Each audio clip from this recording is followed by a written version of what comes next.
Assalamualaikum warahmatullahi wabarakatuh.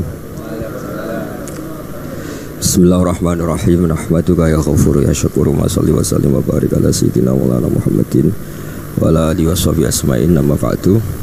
Tengarso Habib Ahmad bin Idris Al-Habsyi juga keluarga, tengarso para sesepuh, wakil khusus ketua pusat BPIP Bapak Dwi Hartono dan yang mewakilinya Bapak Rizal Fakhruddin, teman-teman semua dari Direktur Indonesia Power, Bapak Hasin Sidki, semuanya yang saya hormati, jajaran direksi. Ini ngaji santai-santai apa? Muhasabah. Kon roh mana muhasabah? Pak Zainuddin. Muhasabah itu kalau Kiai Jawa maknani itu ngoreksi diri sendiri. Jadi menghitung diri sendiri. Ini pas bidang yang saya tekuni tadi, karena Habib Ahmad yang minta kemarin sama Ibu siapa dari Indonesia Power itu, Ibu Lia, saya turutin sekaligus saya sambil belajar terus tentang muhasabah. Dalam konteks Indonesia, muhasabah itu sudah jadi perilaku ya, karena dulu orang tua saya, guru-guru saya kalau ngandani itu, bayangkan kalau kamu jadi dia. Jadi misalnya kita mentang-mentang atasan, otoriter sama bawahan, bayangkan kalau kamu jadi yang bawahan itu kayak apa? Laukun tamakanah, kalau orang Arab bilang, bayangkan kalau kamu di posisi dia. Makanya guyonannya orang-orang Indonesia itu kan orang ngaramkan judi gitu, bareng dikasih tahu, tapi yang menang anak jenengan, alhamdulillah. Ternyata ngaramkan itu karena ada anaknya. Kalau anaknya yang menang ya seneng. Meskipun itu guyonan, tapi saya punya padanan itu dalam kitab Hikam. Nabi Ibrahim itu Khalilur Rahman, tentu bencinya minta ampun sama yang namanya maksiat. Suatu saat beliau diterbangkan di alam malakut. Itu kalau di Hikam saya halaman 15 juga. Saya masih ingat betul. Mungkin kalau Anda beda halaman karena beda cetakan, atau enggak punya kitabnya. Atau punya tapi tidak bisa baca. Nah itu jadi berbagai kemungkinan. Atau punya tidak bisa baca tapi dianggap jimat. Atau digo pencitraan. Banyak itu kaji-kaji tidak bisa baca kitab tapi di ruang tamunya kitabnya besar-besar. Pencitraan itu, tapi ya bagus lah, nggak apa-apa untuk syiar. Setelah diterbangkan di alam malakut, diperlihatkan sama Allah, ada orang pezina, ada orang syaribul khomri, ada orang mabuk, ada orang macam-macam. Allah tanya sama Nabi Ibrahim, bagaimana pendapat kamu Ibrahim tentang mereka yang maksiat? Kata Nabi Ibrahim, ya Allah habisi saja mereka hidup di bumi engkau, makan rezeki engkau, kemudian mereka tidak taat sama engkau. Singkat cerita di fase itu, saya ulang lagi di fase itu, Allah nurutin sampai sekian peristiwa, mungkin 3 atau 4. Sudah setelah sekian tahun Nabi Ibrahim lupa peristiwa itu, kemudian beliau diminta menyembelih anaknya. Ini versi kitab Hikam. Memang versinya banyak tentang kenapa Nabi Ibrahim disuruh menyembelih anaknya. Ketika mau menyembelih anaknya, Nabi Ibrahim ragu. Huwa samratu fuadi, anak saya ini buah hati saya, kenapa engkau suruh menyembelih? Terus kata Allah, apa kamu tidak ingat ketika kamu saya angkat di alam malakut, kemudian kamu usul bunuh-bunuh, saya ada mempertimbangkan usul Anda, tapi kenapa sekarang saya merintahkan kamu mikir gitu. Terus ya karena ini anak saya ya Allah. Terus kata Allah, rumang samu wong sumpukon mata ini gak gawean kau sing gawe kowe enak wae usul mata ini. Jadi sebenarnya saya yang bikin, kemudian Anda enak aja usul membunuh. Semenjak itu Nabi Ibrahim itu di eranya itu asfaqun nas, orang paling sayang sama manusia. Karena kadang kita keras itu ya kebetulan itu tidak anak kita, tidak keluarga kita. Cara orang Jawa itu kan gitu ya, kalau ada perempuan terus macak yang macam-macam pakai sepeda motor cowok, terus wah itu luput suwuk, semoga-moga gini. Tapi setelah dikasih tahu, niku ponakane jenengan, semoga-moga selamat. Jadi jangan-jangan kemarin ahlil ma'asi itu kebetulan itu tidak keluarga kita. Kalau keluarga kita yang pernah salah pada kita, semangat kita mintakan maaf. Jangan-jangan kita didikte hukum sosial gitu. Jadi orang yang salah kebetulan tuh orang yang menservis kita, atau keluarga kita, atau orang dekat kita. Jangan-jangan semangat kita mintakan ampun. Tapi kalau sama orang lain kebetulan musuh kita semangatnya minta itu kena azab. Nah ini yang nggak boleh dalam Islam. Islam mengajarkan niru Rasulullah SAW. Nabi itu rahmatal lil alamin. Bahkan kemarin saya ngaji virtual sama beberapa habaib, ada Habib Ali Al-Jufri dari Mesir, ada Habib Alwi dari Kuitang, ada Habib Nabil Al-Musawa. Dari sekian habaib itu saya masih ingat diantaranya yang didawuhkan rahmatan lil alamin itu ketika Nabi adahu kaumuh, disakiti oleh kaumnya, dan itu mereka masih kafir semua. Itu mereka dapat doanya Nabi Allahumma hdi qaumi fa innahum la ya'lamun. Kayak apa baiknya Nabi, orang yang menyakiti, yang melukai, tapi Nabi masih berdoa Allahumma hdi qaumi fa innahum la ya'lamun. Sayyidina Umar dapat doanya Nabi itu ya khina kana kafiran, ketika masih kafir didoakan Allahumma aizzal Islam bi Umar. Itu ketika masih kafir. Itu pelajaran bagi kita bahwa yang sedang tidak cocok pun itu berdapat doa kita. Ya doa supaya kondisi kita baik, hari tambah baik. Karena agama ini saya berkali-kali bilang limangka nayarjuwa hawal yaumal akhir. Agama ini diperuntukkan bagi yang selalu punya harapan pada Allah Subhanahu wa taala. Saya cerita muhasabah ini tentang hubungan kita dengan Allah. Di Indonesia itu banyak orang fasik, banyak orang nakal. Ya di mana-mana orang nakal itu ya mayoritas wa aksaruhum fasikun. Tapi berkahnya harapan. Mungkin saya kira nakal sok benda, mungkin saya kira sholat sok ben sholat, mungkin sekarang belum sakho, belum dermawan, suatu saat dermawan. Barokahnya itu kefasikan ini dianggap sementara, sedang fasik, sedang tidak benar. Karena kiai-kiai kita, para guru-guru kita, para habaib utamanya itu mesti bilang semoga husnul khotimah. Nah barokahnya doa itu semoga husnul khotimah itu menjadikan satu pola sosial. Yang sedang fasik ini masih diharapkan jadi lebih baik, jadi lebih sehingga kita tidak ngambil sikap ekstrim, ya ingin menghabisi atau ingin mengadili, tidak, karena selalu kita punya harapan. Dan agama ini limangka narjuwa hawal yaumil akhir. Bayangkan itu kalau yang nakal itu anak kamu, pasti kamu nggak ingin kan langsung dapat azab, dapat apa? Padahal kita semua jadi tokoh ini abul kulli, bapak dari semuanya. Sehingga ketika Rasulullah SAW jalan-jalan kemudian melihat perempuan sedang menyalakan api. Kalau apinya mati ditiup, anaknya dijauhkan. Nanti kalau sudah jauh dari api anaknya digendong lagi. Terus kata Rasulullah matur ke semua sahabat, "Ara'aitum anna hadhihi tarikhatan waladaha 'alan nar." Apa kamu berpendapat bahwa perempuan ini akan melemparkan anaknya ke neraka? Tidak ya Rasulullah. Tidak akan seorang ibu melemparkan anaknya ke api. Terus kata Rasulullah, Allahu arhamu min hadhihi biwaladiha. Allah lebih rahman, lebih rahim dibanding orang tua ini kepada anaknya. Ini yang harus kita kenalkan terus, kita kampanyakan terus supaya orang hubungannya dengan Allah itu nyaman, asik. Sehingga dengan demikian selalu ada harapan bahwa yang sedang nakal ini suatu saat tobat. Kita tidak boleh menghukumi pasti begini, pasti gini, itu tidak wilayah kita. Itu juga yang dicontohkan Rasulullah SAW. Secara lahir Nabi itu nggak berkenan sama Wahsy, karena Wahsy itu salahnya salah fatal karena membunuh ahabban nasi ila Rasulillah, yaitu membunuh Sayyid Hamzah. Jadi ketika Wahsy tobat, Nabi itu nerima tobatnya. Dan ketika beliau dengan basariyahnya agak siap ketemu Wahsy karena harus ingat Sayyid Hamzah, basariyahnya diturutin. Oke, kamu iman saya turutin, tapi jangan sering ketemu saya. Karena kalau ketemu kamu saya masih ingat sama paman saya Sayyid Hamzah. Kita bisa ngelola seperti itu. Kita tidak cocok sama orang, bagaimanapun mereka umatur Rasulullah SAW, kita tetap mencintai mereka. Misalnya kalau beda agama, mereka sama-sama orang Indonesia, kita mencintai mereka atas nama warga Indonesia.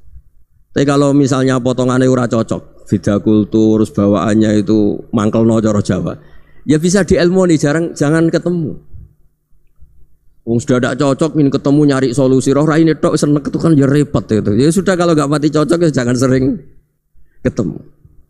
Dan itu kita bisa memanage seperti itu tuh bisa. Saya berkali-kali cerita tentang Imam Syafi'i. Kalau dikasih tahu ya Imam Abu Abdillah, panggilannya Imam Syafi'i, tetangga anda ini ternyata banyak yang nggak senang anda. Jawabnya beliau senang. Ya bagus kalau nggak senang saya, ndak utang saya katanya. Jadi gara-gara saman seneng aku ngatur aku ini kan. Dan mungkin saman rasa seneng kan ya enak.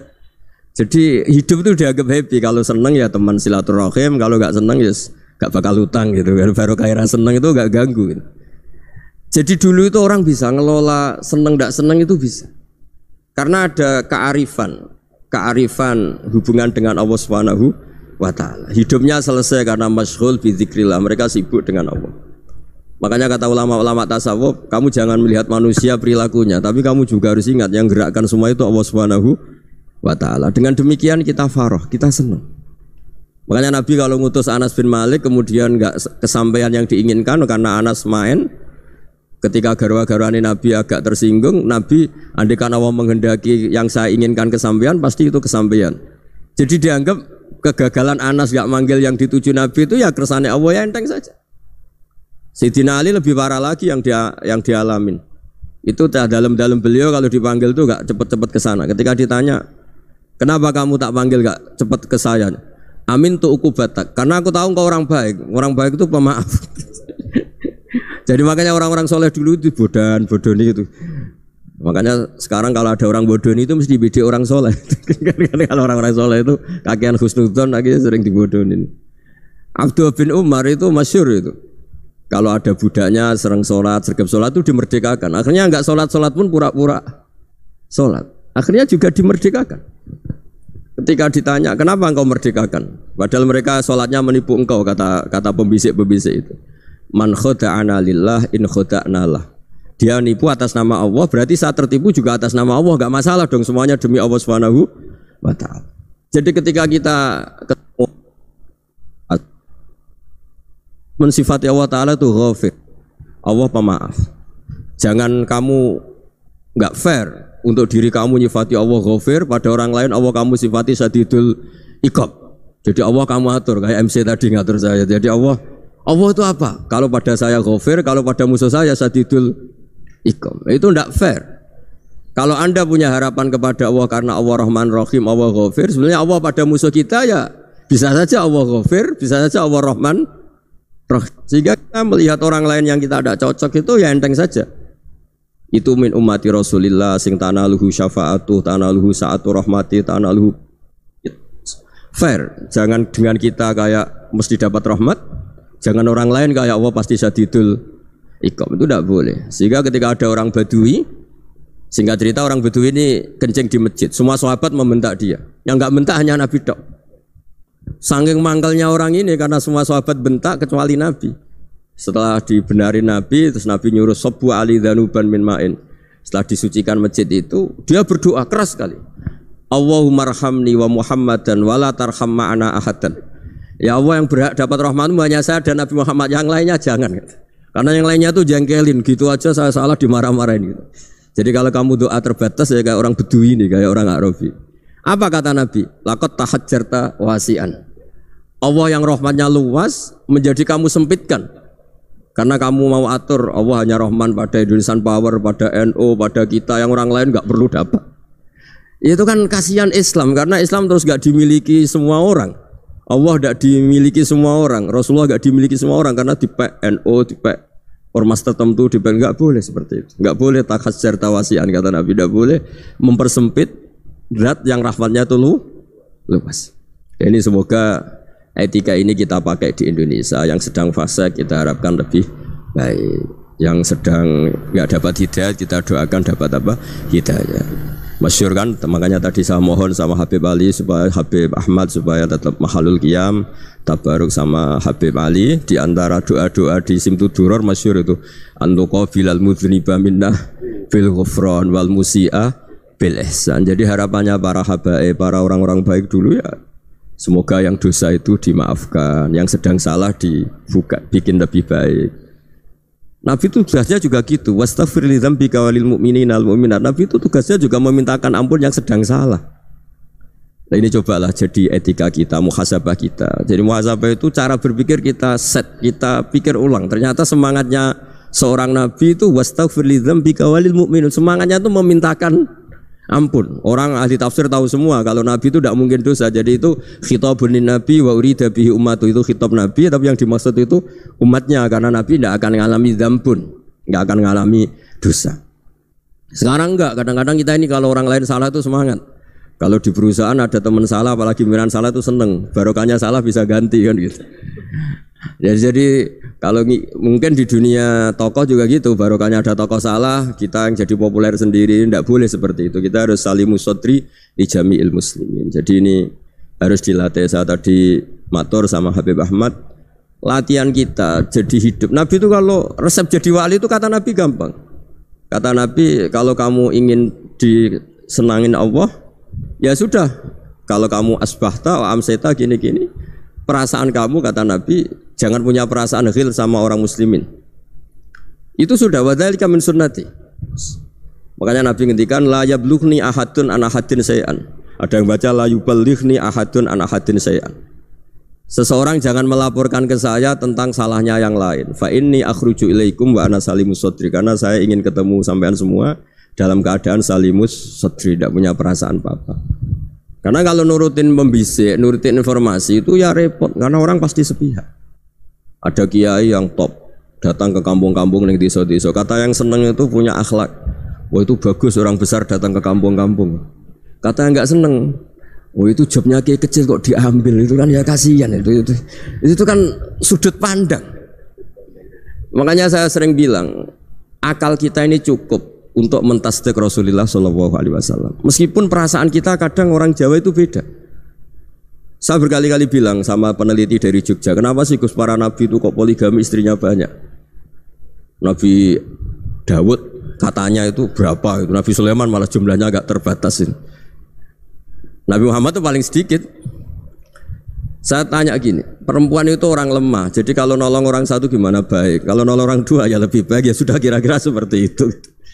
Paling tidak akal kita masih tahu kalau orang baik itu kan mesti baik, nolong orang satu baik, nolong orang dua ya lebih baik, nolong orang tiga lebih baik. Tapi kalau kamu orang nggak baik, satu saja kamu terlantarin, kamu miskinkan, kamu ya tinggal diukur kan. Kalau orang baik nambah baik, tapi kalau orang buruk tambah buruk.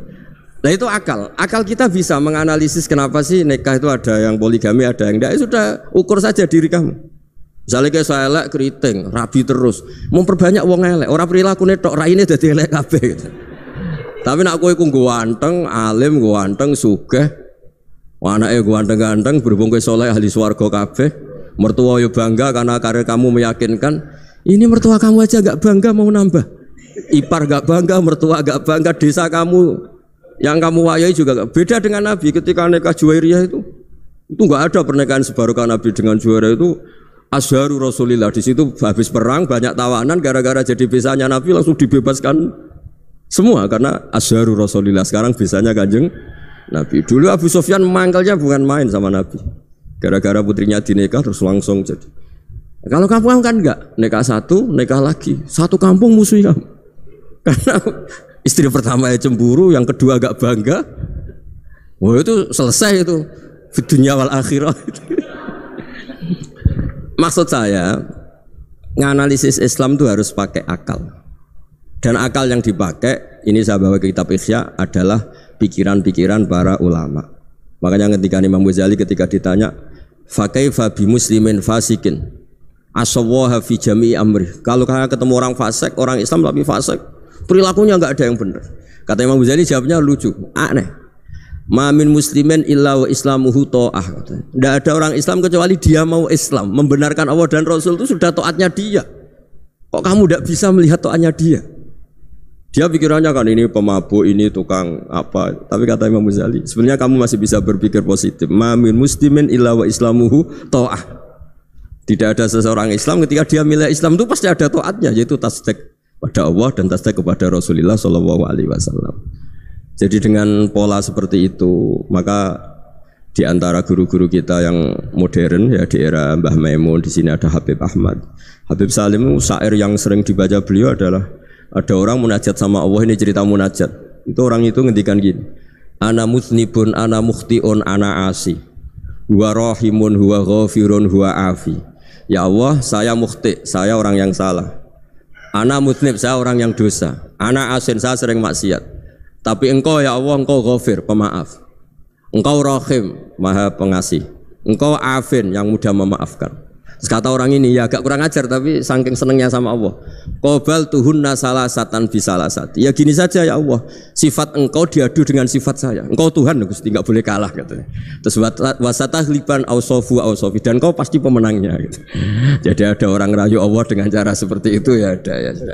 Saya ini manusia, salah saya banyak. Engkau ampunannya banyak. Engkau Tuhan, Gusti, enggak boleh ampunan Anda, ampunan engkau kalah dengan salah saya.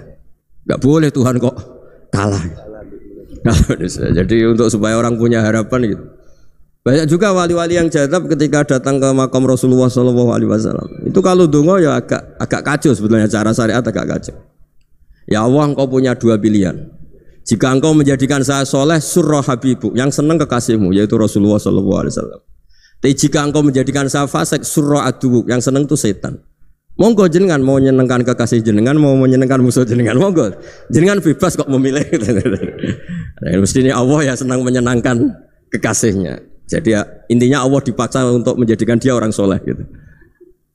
Jadi ya, kemarin itu Pak Bu siapa yang kesini itu, yang sama jenengan kuliah kesini itu sama Habib Ahmad. Saya pertama nggak mau, lama-lama Habib Ahmad. Ini gimana Gus? Orang tahunya saya dekat jenengan, kalau nggak kasih saya waduh. Ini kayak doanya wali yang tadi. Nggak punya pilihan, nggak ada pilihan ini.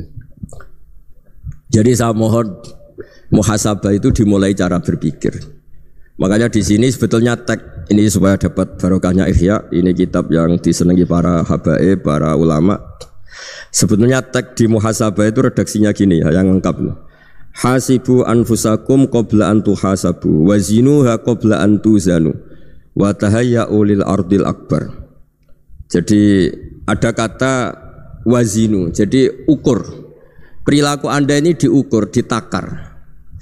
Misalnya kita sebagai suami kan ya punya hal-hal yang kita tidak ideal. Corong Jawa mesti pesek, cara rezeki ya pas-pasan itu. Dan kita juga kalau makanya nggak boleh tanya istri begini, apa saya cinta pertama Anda? Pasti Anda kecewa. Orang jadi istri hanya korban terakhir itu. Sudah. Karena orang kalau ngelamar kemana-mana gak jadi, yang jadi istri itu pasti korban terakhir itu. Jarang istri pilihan pertama, jarang. Ayo semua yang nikah. Rata-rata itu pilihan Anda pertama Pak, dari sekian ditolak di mana-mana terus. Ya perempuan terakhir. Kamu juga korban terakhir gitu. Itu wali-wali dulu kalau ngandani kita itu sederhana. Antal ini masyhur diceritakan Habib Zain bin Semit dalam kitab Al-Manhajus Sawi. Anta lam tajid min nafsika kullama turid. Fa kaifa turidu min ghairika kullama turid. Kamu yang ingin ideal saja kamu tidak menemukan pada diri kamu untuk menjadi ideal. Kamu kan ingin ganteng, ingin punya uang banyak, ingin perilaku Anda sempurna. Anda saja yang punya keinginan tidak bisa mewujudkan keinginan Anda sendiri. Fa kaifa turidu min ghairika ma turid. Jadi anta lam tajid min nafsika kullama turid. Fa kaifa turidu min ghairika kullama turid. Kamu yang punya keinginan saja. Misalnya saya ingin punya uang banyak, perilaku saya selalu benar, enggak pernah salah. Loh, saya yang ingin saja dengan diri saya enggak bisa untuk benar terus. Kok kamu berharap orang lain selalu benar? Jadi anta lam tajid ya sama. Kalau kamu menuntut istri kamu itu ramah, neriman, apa kamu neriman sama wajah istri Anda gitu? Engkau ya pola neng dinti jajaki sana jajaki sini, kamu sendiri tidak kona apa. Jadi itu nasihat yang luar biasa. Anta lam tajid min nafsika kullama turid, fa kaifa turidu min ghairika kullama turid. Kamu mau menghormati semua orang, tidak mau kan? Kemudian Anda berharap semua orang menghormati kamu.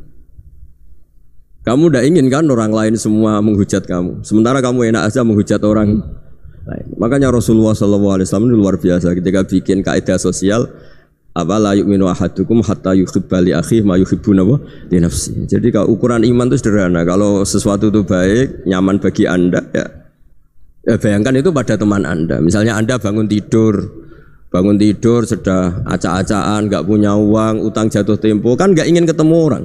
Ya kamu jangan bertamu ke jenis ini karena dengan kamu yang alami juga gak siap ketemu orang. Makanya ada Habib Alim itu dilapuri sama seseorang. Beb, dulu teman saya itu ketika saya kaya itu sering main ke saya. Setelah saya miskin mereka tidak main ke saya. Kata Habib itu bagus, sunnaul begitu itu bagus. Coba kalau kamu dulu kaya teman kamu main kan kamu gaya, di rumah ada makanan, bisa hormat tamu.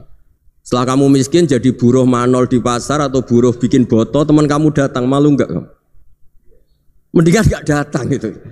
Akhirnya baru, oh ya alhamdulillah kalau gitu. Loh ya kan dulu teman kita datang, kita ada Alphard, istri cantik, rumah bagus. Lah kita miskin, buruhnya orang pas dibentak-bentak, teman kamu udah datang. Milih datang kamu enggak kalau setelah kamu jatuh? Enggak kan? Jadi barokahnya ilmu itu terus. Ya, tapi kadang-kadang orang wah setelah saya miskin teman-teman tidak kasih ke sini. Ya kalau kamu sudah jatuh teman-teman kamu ke situ jadi tontonan. Ya mulai sekarang cara berpikir itu dirubah. Dulu yang namanya kiai itu kalau diundang orang itu ya agak-agak senang. Semenjak saya itu agak rubah. Mengundang kiai, ngatur kiai itu tak haram-haramkan ya ada lumayan lah sekarang itu sudah mulai agak beretika. Dulu itu ngundang tuh tanggalnya ditentukan, jamnya ditentukan, enggak mikir apa kiai saat itu nganggur, enggak. Punya wadifah, enggak. Dia milih tanggal yang dia nganggur, enggak mikir masa itu kiainya nganggur apa, enggak.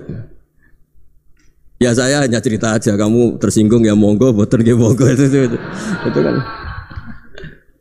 Jadi saya mohonlah supaya tadi saya juga matur ke Habib Ahmad. Jadi untuk orang merasa ikut sunnah Rasul itu gampang sekali kata Sayyid Muhammad.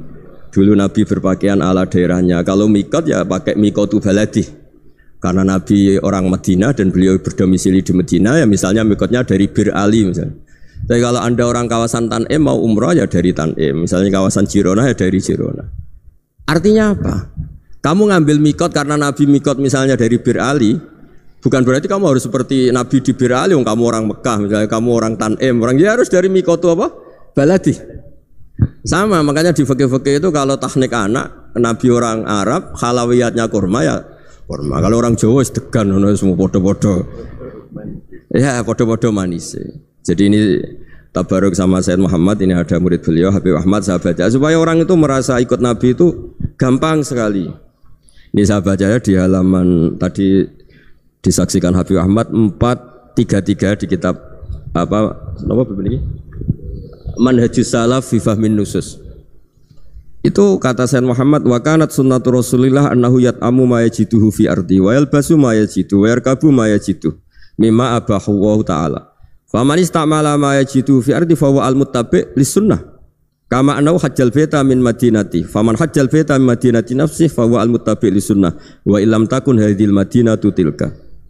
Jadi intinya misalnya Nabi dulu itu ngasih sedekah kepada fakir miskin ya pakai dinar, dirham. Ya kalau orang misalnya sedekah pakai rupiah ya sudah ikut sunnah Nabi. Jangan lu Nabi pakai dinar loh, kamu kok pakai rupiah. Dulu dinarnya Nabi udah ada tulisannya Bank Indonesia, kamu ada tulisannya Bank. Ya tidak ada seperti itu. Ya jadi misalnya Nabi sedekah pakai tamar atau pakai al-aqid, ya kita pakai beras, pakai apa. Supaya orang tuh bahwa Rasulullah itu milik kafatal linnas, milik semuanya. Sehingga merasa ikut sunnah Nabi itu ya semuanya. Makanya dulu Mbah Mun kalau motivasi saya supaya bombong, kalau orang Jawa bilang bombong. Wong Jawa mesti ono wong alim. Beliau menyontohkan Mas itu Mbah Fadol, Senori, Mbah Ihsan Jambes. Itu bisa ngarang-ngarang kitab luar biasa padahal beliau bukan orang Arab. Imam Sibawai itu orang Persia, Imam Ghazali orang Tus itu juga ikut Persia. Kata Mbah Mun, wong sing ora Arab lah mesti untuk jatah alim kata beliau karena Nabi itu diutus kafatal linnas. Nanti kalau orang yang alim itu Arab tok berarti tidak ada perwakilan dari Afrika, dari Asia Tenggara, dari mana-mana. Makanya karena Nabi statusnya itu kafatal linnas. Jadi kita harus bangga sebagai Muslim, sebagai orang Indonesia karena misalnya Wali Kutub dulu terkenalnya hanya ada di Yaman, di mana. Ternyata pernah ada juga di Indonesia dan seperti Habib Abu Bakar Segaf Gresik. Jadi ya artinya kan tetap orang Indonesia meskipun beliau dzurriyyah Rasul kan ya sudah orang apa? Orang Indonesia. Dzurriyyahnya Habib Ali Simtuduror sekarang di Solo. Jadi Indonesia juga dapat alawin banyak dari Sadatin al-Alawin juga banyak. Jadi saya mohon barokahnya ngaji seperti ini. Melihat orang lain tuh gampang, bayangkan tuh kalau anak kamu. Makanya Nabi nanti kalau nggak percaya lihat di Hikam nomor 15 di kitab saya itu. Di situ dijelaskan oleh Hikam, jangan-jangan semangat Anda pada orang yang maksiat, pada orang yang keliru supaya dihukum itu karena kebetulan itu udah anak Anda, itu udah keluarga Anda. Coba kalau itu keluarga Anda. Makanya kalau saya guyonan di Jogja itu ada pembantu mecahkan piring terus dimarahi majikannya, saya mesti guyon gitu. Pasti itu pembantunya tidak cantik. Kok bisa Gus? Andai kan cantik dan kamu senang mecahno piring satu, piring 1000 ora iso ngamuk kowe.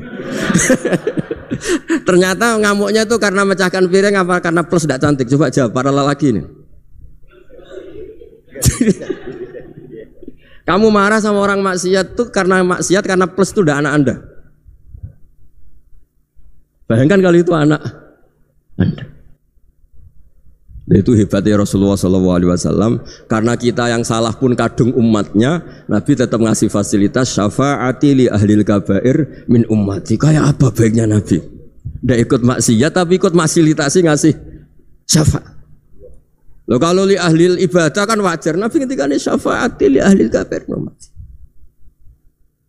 Ya karena tadi logika yang dibangun Rasulullah itu logika yang luar biasa. Kita semangat orang lain kena hukuman itu karena kita tidak punya ra'fah, tidak punya rahmah. Coba kalau Rasulullah yang bil mukminina raufur rahim, semangatnya itu mendoakan supaya tobat, mendoakan diampuni. Dan itu juga yang diperintahkan oleh Allah Subhanahu wa taala, wastaghfir li dzambika walil mu'minina wal mu'minat. Ya semoga barokahnya ngaji ini, barokahnya Habib Ahmad, barokahnya Maulid Simtud Duror, barokahnya semua kitab madaih tiba berjanji semuanya, barokahnya Ikhya, barokahnya Said Muhammad, barokahnya guru kita semua, Mbah Maimun, bapak saya. Kita ini ngikuti manhaj, ya, ngikuti apa? Manhaj. Saya sering didhawuhi Mbah Mun, kenapa ihdinas siratal mustaqim bukan siratoka, bukan jalan engkau ya Allah? Karena Allah itu enggak bisa kamu tiru. Allah itu tidak tidur, tidak makan, tidak kesel, tidak capek.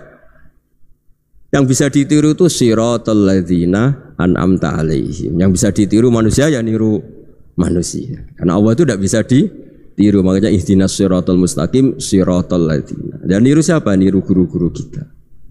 Termasuk niru cara pandang. Jadi misalnya ada orang awam di rumah itu hanya delok reng, delok tikus liwat, itu kan kayak nganggur. Kok ora tahajud malah main delok reng. Melihatnya jangan gitu. Huwa tarokal ma'asiyah. Dia di rumahnya ndak dugem, ndak kemana-mana. Dia berarti malam itu tarkul ma'asi. Tidak nyopet, tidak garong, tidak ke tempat maksiat. Susahnya apa sih husnudzon? Jadi jangan lihat huwa tarkut tahajud, huwa tarokat tahajud, wa taroka qiyamal lail. Oke ya, namanya orang begitu ya tidak tahajud, tidak qiyamul lail. Tapi susahnya apa sih kamu bilang huwa tarokal ma'asiyah? Dia juga meninggalkan maksiat, dan tarkul maksiat itu ibadah. Supaya orang tuh gampang lah husnudzon sama orang muslim. Ini orang mukmin, orang yang luar biasa. Di mata Allah itu orang yang luar biasa. Kayak tadi Imam Ghazali, kalau saya ketemu orang muslim kemudian dia tidak pernah baik, gimana? Kata Imam Ghazali, ma min muslimin illa wa islamuhu ta'ah. Tidak ada orang Islam ketika dia mentasdihkan Allah dan Rasulullah, berarti dia juga punya taat.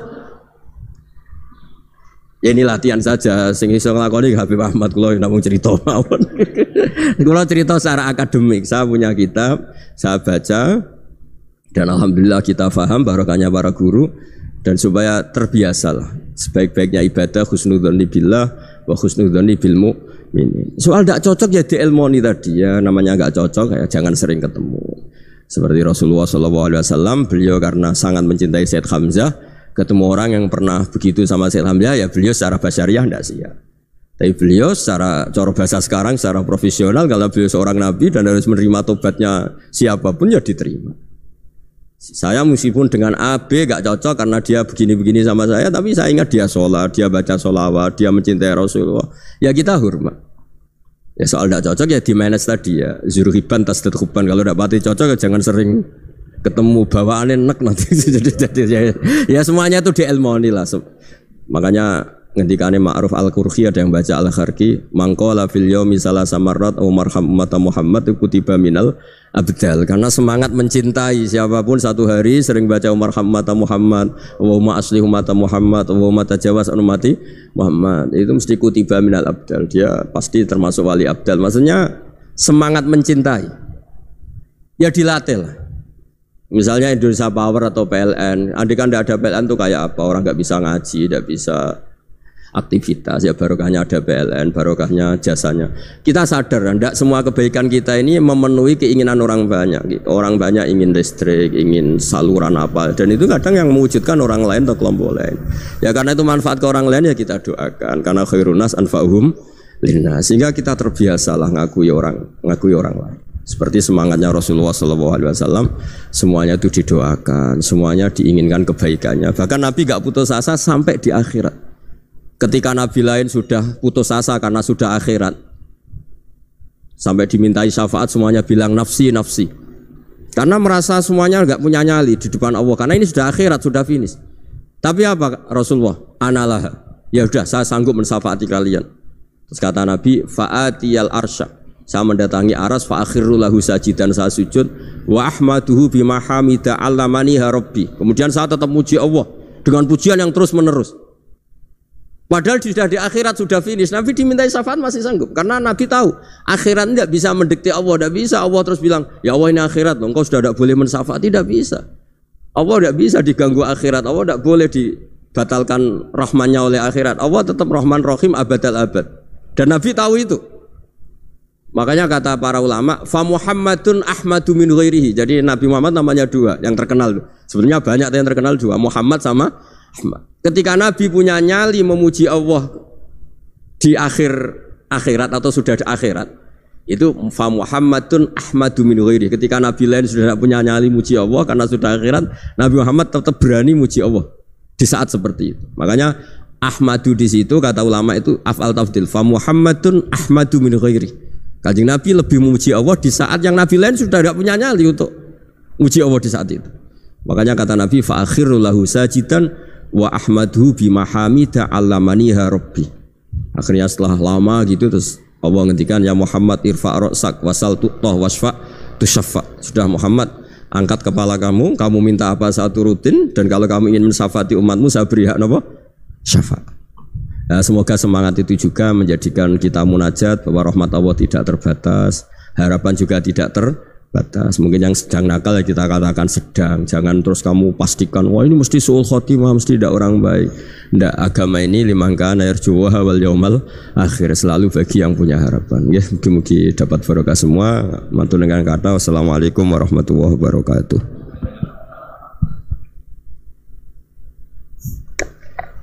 Itulah barusan pemaparan daripada narasumber kita terkait ngaji bareng dengan Gus Baha dalam rangka muhasabah diri dengan bermunajat. Semoga dengan pemaparan yang disampaikan oleh narasumber kita bisa mengambil hikmah sehingga kita bisa menjadi hamba Allah Subhanahu wa taala yang beruntung, yaitu hamba Allah yang beruntung adalah hamba Allah yang hari ini, minggu ini, bulan ini atau tahun ini adalah lebih baik daripada tahun kemarin.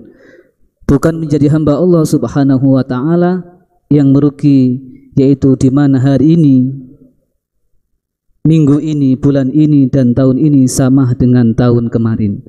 Lebih-lebih jangan sampai kita menjadi hamba Allah Subhanahu wa taala yang celaka. Artinya hari ini, minggu ini, bulan ini dan tahun ini lebih buruk daripada tahun kemarin. Dan selanjutnya yaitu dialog. Ngapunten Gus, ini ada beberapa pertanyaan. Nggih.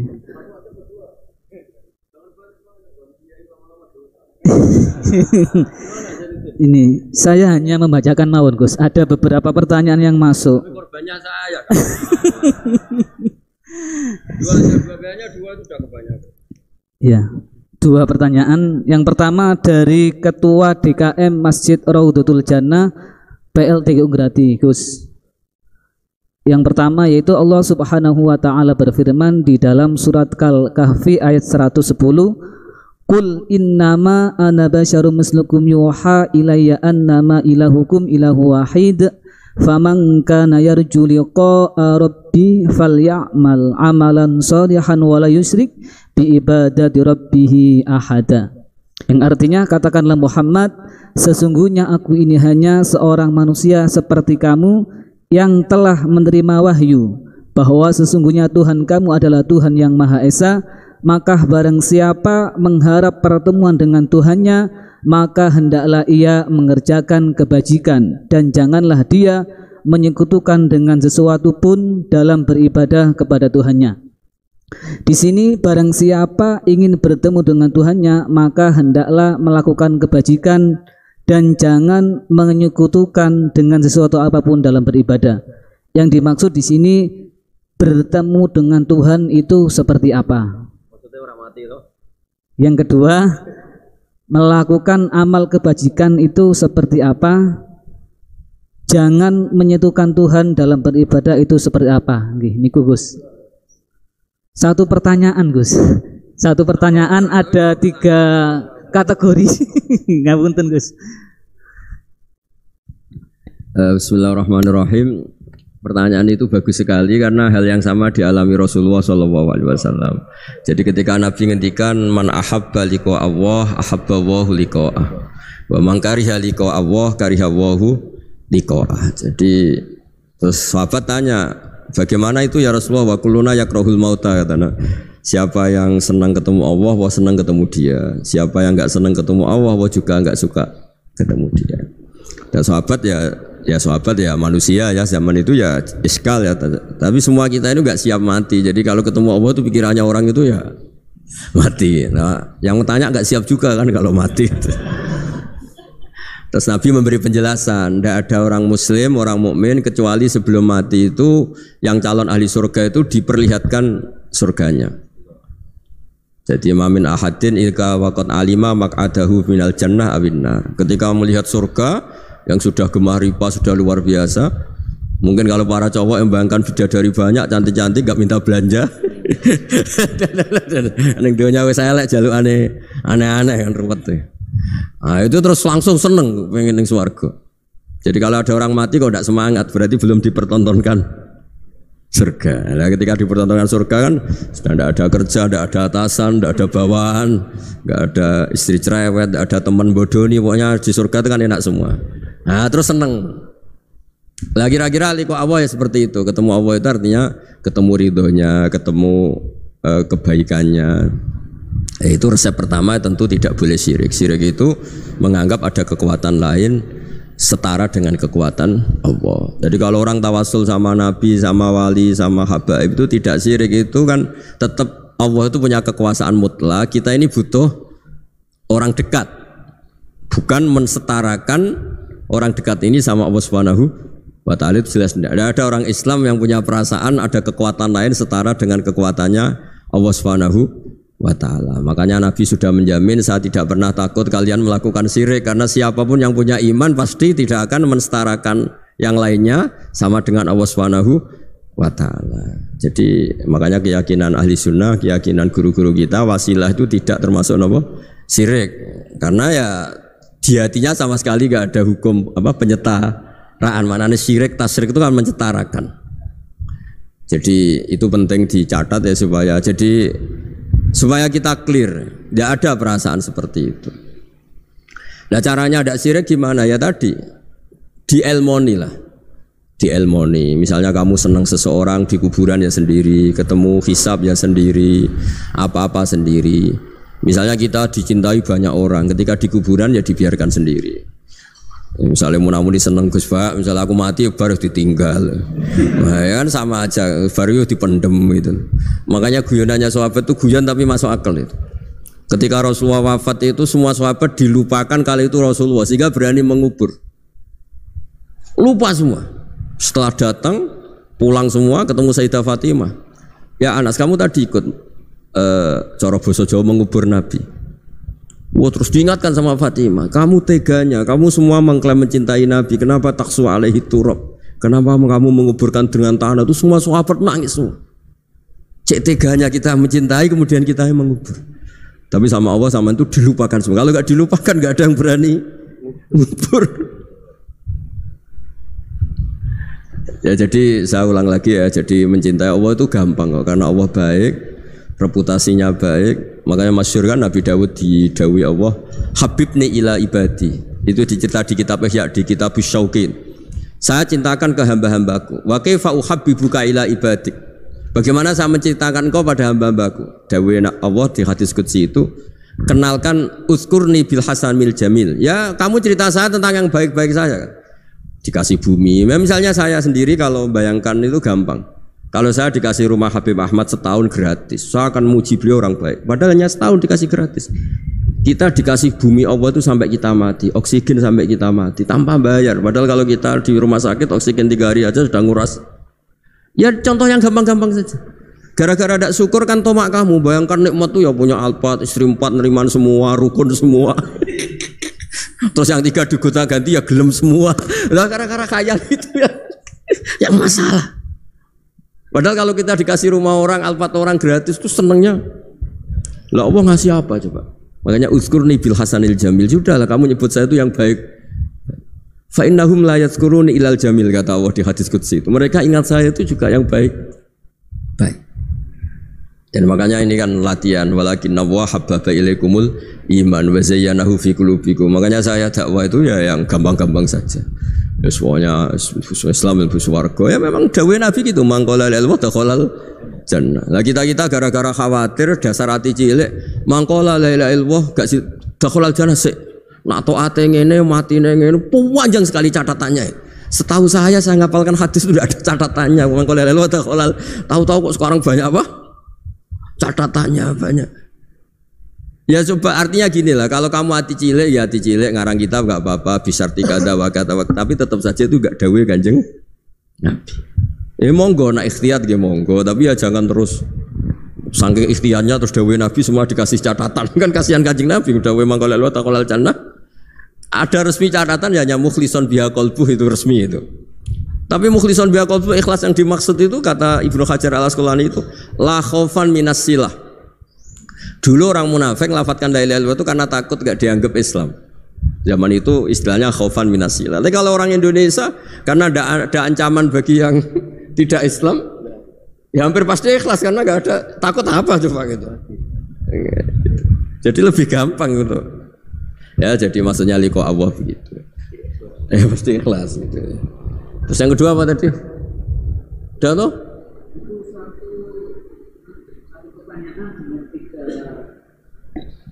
Udah itu sudah 2 pertanyaan dari 1 orang. Kamu gimana, agak profesional.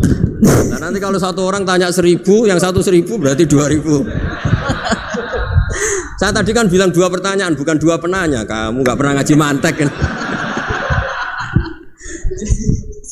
Kalau saya bilang 2 orang itu bisa 2000 pertanyaan. Saya akan bilang 2 pertanyaan. Berarti ya. Semuanya juga gitu. Kemarin OJK semuanya 2. Kalau semua orang minta, wah ya ribet. Udah nanti lainnya jawab kamu. Kamu kan jadikan ustadz di Indonesian Power. Ya ustadz, masa jadi ustadz gajinya mau, pertanyaannya nggak mau, gimana? Nanti lainnya jawab sendiri. Anu Bib niki saking panitia Bib. Anu Gus, ngapunten. Tentu, saking panitia pertanyaan nih Gus. Yang kedua, kan tadi terakhir nggih, tadi 1 pertanyaan dan ini pertanyaan yang kedua Gus. Nggih. Dari PP Indonesia Power. PP niki ngapunten Gus sanes pondok pesantren. Nggih. PP niki Persatuan Pegawai Gus. Nggih. Ngapunten. Sanes pulang pergi. Pertanyaan yang kedua, ada hadis Nabi Muhammad sallallahu alaihi wasallam, ya'mal lidunyaka ka'annaka ta'ishu abada wa'mal li akhiratika ka'annaka tamutu ghadan. Yang artinya, bekerjalah untuk duniamu seakan-akan engkau akan hidup selamanya, dan bekerjalah untuk akhiratmu seakan-akan engkau akan mati besok pagi. Nah, karena kita di PP Persatuan Pegawai adalah kaum-kaum pekerja, supaya kita termasuk dalam hadis tersebut itu bagaimana? Matur nuwun Gus. Oh begini ya, bismillahirrahmanirrahim. Itu kalau makna yang benar menurut hampir semua ulama itu begini. Jadi karena dunia itu longgar ya, longgar itu tidak mendesak. Jadi karena kata isu abadan artinya itu kalau urusan duniawi kalau enggak berhasil sekarang ya bisa berhasil besok.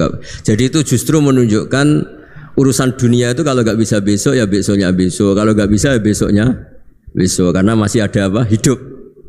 Tapi kalau urusan akhirat bayangkan kalau kamu itu besok mati. Makanya Nabi ngendikan sholli sholatam wadi'in, kamu sholat kayak sholatnya orang yang mau pamitan. Jadi intinya kalau mau urusan dunia seakan-akan itu kamu hidup selamanya, makanya kalau nggak hasil sekarang ya besok. Ya kayak anak-anak muda itu sekarang ditolak besok semoga diterima, kalau ditolak terus ya ganti lain sampai yang di nikah itu yang paling terakhir itu. Tapi kalau urusan akhirat tidak bisa. Bayangkan kalau kamu besok itu mati.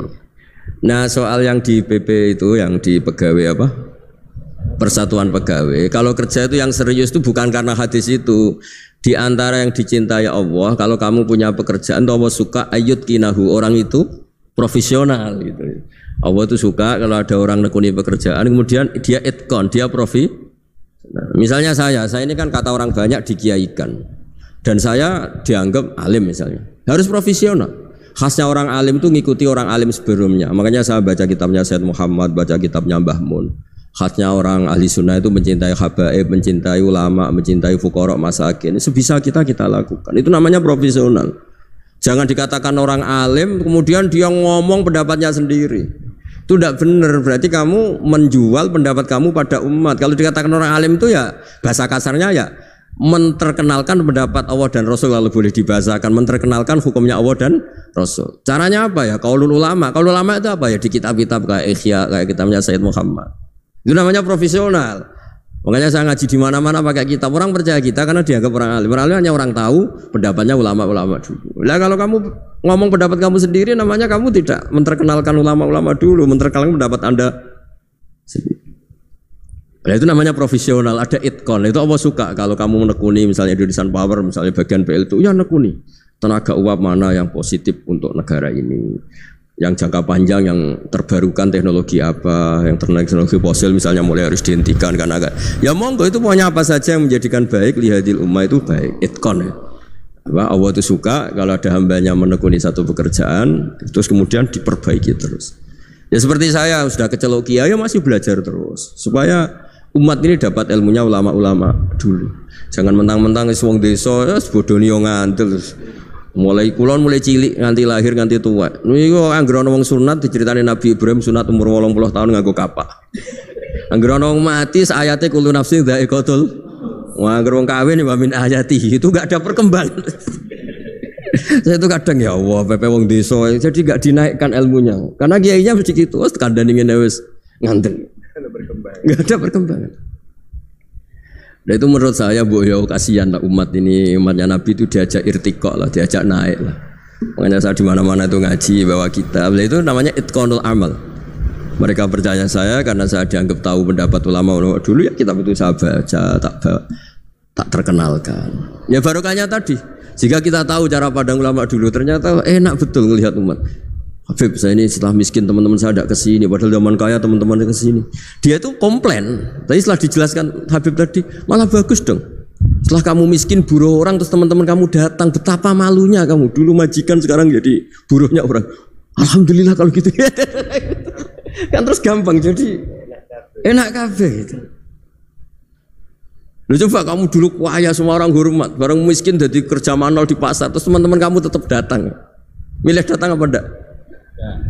Nah, jadi ngeluh seperti itu dihentikan mulai sekarang juga. Ternyata masalah ada. Nah itu barokahnya ngaji. Kalau tidak ngaji kamu. Ya seperti Imam Syafi'i itu. Man ahsana ilaika faqad qayyadaka, man asa ilaika faqad atlaqaka. Kalau ada orang berburuk sangka sama kamu, jelek sama kamu, itu bagus, merdekakan kamu. Kamu gak akan dipinjemin mobil, gak akan diutangi, gak akan diundang. Wah enak lah, wah dibikin enak aja. Sudah barokah. Udah ketemu, sudah enak. Makanya seneng kamu ke saya pas-pasan aja biar gak ngundang lagi. Ya intinya itu dikelola yang baik. Kalau pas baik ya teman silaturahim, teman berjuang gitu. Kalau pas nggak baik ya berarti nggak ganggu. Ya sudah. Kul min indillah sudah. Ya sudah wiridannya layak dibil hasanati illa anta wa la dzabu bisayati illa anta. Jadi hubungan dengan Allah itu ya segampang gitu. Ya mohon ngoten nggih.